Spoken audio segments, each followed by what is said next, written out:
अस्सलाम वालेकुम।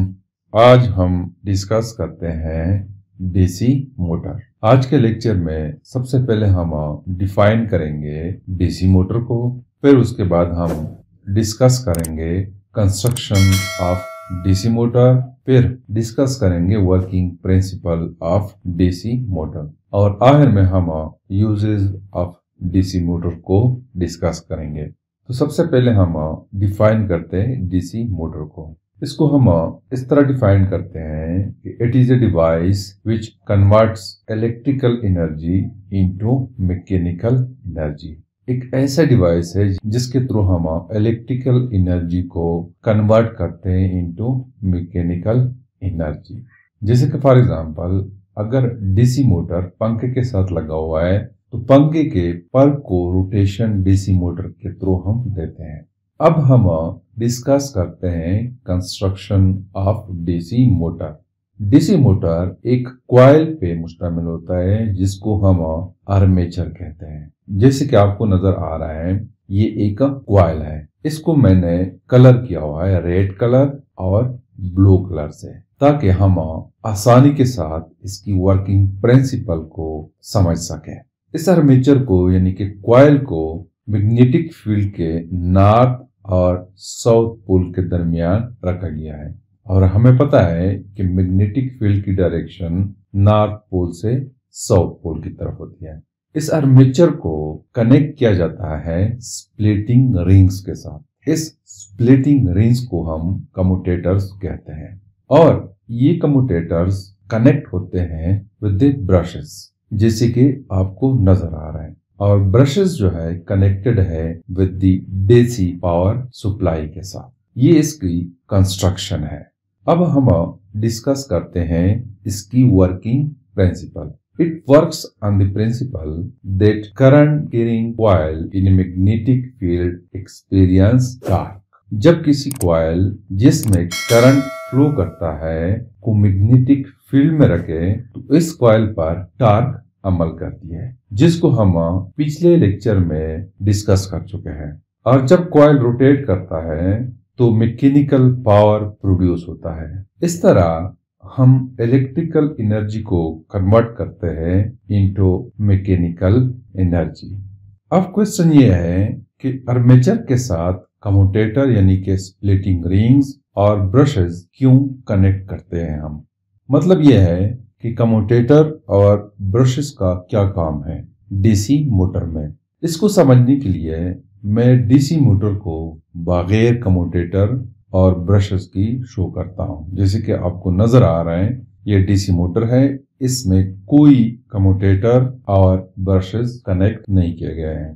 तो इस सिचुएशन में जब इसमें direct current anti clockwise flow करता है तो इस सिचुएशन में इस कॉइल का जो राइट साइड है यानी कि ब्लो साइड जो है इस पे करंट अपवर्ड फ्लो करता है और मैग्नेटिक फील्ड की डायरेक्शन राइट साइड पे है, from north pole to south pole है। तो इस पे अगर हम Fleming left hand rule apply करें, जिसको हम पिछले लेक्चर्स में डिस्कस कर चुके हैं, या राइट हैंड रूल अप्लाई करें, इसको भी हम डिस्कस कर चुके हैं। दोनों लेक्चर्स की लिंक्स मैं डिस्क्रिप्शन में दे देता हूं। आप उसको देख के ये अंडरस्टैंड कर सकते हैं कि कैसे हम मैग्नेटिक फोर्स की डायरेक्शन फाइंड आउट कर सकते हैं। तो ये जो ब्लो साइड है इस पे करंट अपवर्ड फ्लो कर रहा है, तो फ्लेमिंग लेफ्ट हैंड रूल के मुताबिक इस पे जो फोर्स अमल करती है वो इनटू द पेपर है, यानी कि इनवर्ड फोर्स अमल करती है। और लेफ्ट साइड यानी कि red side of the coil को अगर हम देखें, इसमें करंट डाउनवर्ड फ्लो करता है, तो इस पे जो मैग्नेटिक फोर्स अमल करती है वो डाउनवर्ड होती है। तो as a result of that ये कॉइल एंटी क्लॉकवाइज रोटेट करेगा और जब ये रोटेट करता है तो साथ में जो सर्किट है बैटरी है ये भी रोटेट हो जाती है, यानी पॉजिटिव नेगेटिव की तरफ शिफ्ट हो जाता है और नेगेटिव पॉजिटिव की तरफ शिफ्ट हो जाता है। तो इस नए पोजीशन पे क्या होता है कि जो रेड साइड है ये राइट साइड पे कन्वर्ट हो जाता है, यानी कि इसकी पोजीशन चेंज होती है, लेकिन स्टील इसमें करंट डाउनवर्ड फ्लो कर रहा है और जो ब्लो साइड है वो लेफ्ट साइड पे शिफ्ट हो जाता है और स्टील करंट उसमें अपवर्ड फ्लो करता है। तो इस सिचुएशन में भी red side of the coil है उस पे करंट डाउनवर्ड फ्लो करती है, तो मैग्नेटिक फोर्स डाउनवर्ड है। और ब्लो साइड जो है इस पे मैग्नेटिक फील्ड इनवर्ड है। रेड साइड पे आउटवर्ड है और ब्लू साइड पे स्टील इनवर्ड है। तो as a result of that coil जो है ये क्लॉकवाइज रोटेट करेगा, वापस आएगा। तो इस तरह जब कम्यूटेटर और ब्रशेस नहीं लगे हुए हैं तो ये कॉइल ऑसिलेट करता है क्लॉकवाइज एंटी क्लॉकवाइज। इस तरह इसको फुल रोटेशन नहीं मिलती, हाफ रोटेशन के बाद दोबारा वापस अपनी पोजीशन पे कॉइल आ जाती है। और इस हालत में रेड साइड में हमेशा करंट डाउनवर्ड फ्लो करता है और blue side of the coil जो है उसमें करंट हमेशा अपवर्ड फ्लो करता है।